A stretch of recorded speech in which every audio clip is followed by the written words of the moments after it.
Hi, I'm Marty Nemko. This is another of my fictional short stories. This one is called The Climb. When I was a little boy, 70 years ago, we used to climb what we called the hill. Not all of us could make it, but I was proud I could. The view of the valley was peaceful, simple. Little farms, big trees, big sky. Well, now I look up at the hill and I purse my lips. Arthritis. I should get a hip replacement, but I am scared to have surgery at my age. I like visiting my granddaughter, but not so much her grandson. He's lazy. After school, he tells his mother he has no homework and he just sits in his room listening to music, and I'm guessing he's no stranger to marijuana. I couldn't stop thinking about how I might help. I know lecturing won't do any good. And then I had an idea. What if I asked him to help me climb the hill? Just maybe, seeing me work hard at it, with him being involved to help me, could motivate him. People are more likely to act on what you model than on what you preach. I visited them on a Saturday morning around 11, which I figured was my best chance of finding the kid at least quasi-motivated. He was still having breakfast, with his mom getting him another piece of French toast. But when I asked him to try the hill with me, he shook his head.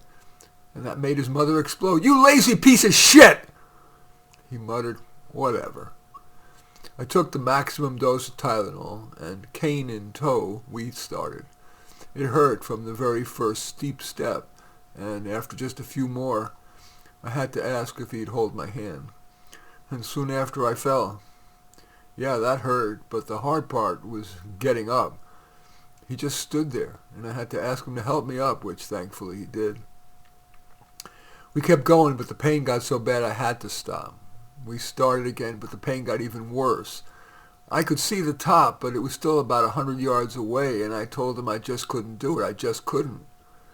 This time his face showed a little sadness, so we headed down, which was somehow even harder. We stopped a lot, and I asked if I could lean on him, and he nodded. When we got back to his house, I apologized for my stupid idea. And when I got back to my apartment, I decided to call the surgeon's office to schedule my hip replacement. The surgery and recovery were much easier than I feared. I never had to take even one of the OxyContin pills they gave me in case of bad pain. Tylenol was enough. And I was able to ditch my walker in 4 days. In 2 weeks, I was walking quite well, without even a cane and with near zero pain. A month later, I decided to ask my great-grandson to try the hill again with me. This time we made it to the top with only a few stops, mainly just to catch my breath. And we looked down. Oh my God, how it had changed. Lots of apartment complexes now in the formerly pristine valley, but I guess we need low-income housing. I said nothing to my great-grandson about the power of persistence, but just maybe something rubbed off. In any event, that's fictional short stories called The Climb. As usual, I welcome your thumbs up and accept your thumbs down. I always look forward to your comments, and especially like it if you hit the share button below. Share on your social media so that my efforts can have broader impact. And I am flattered if you choose to subscribe to my channel, and certainly would welcome you taking a look at any of my 34 books. Probably the most relevant to this would be, I guess, senior stories and relationship stories. But all 34 are on Amazon. Just go there, search on my name, you'll find it. Anyway, thanks for watching. I'm Marty Nemko.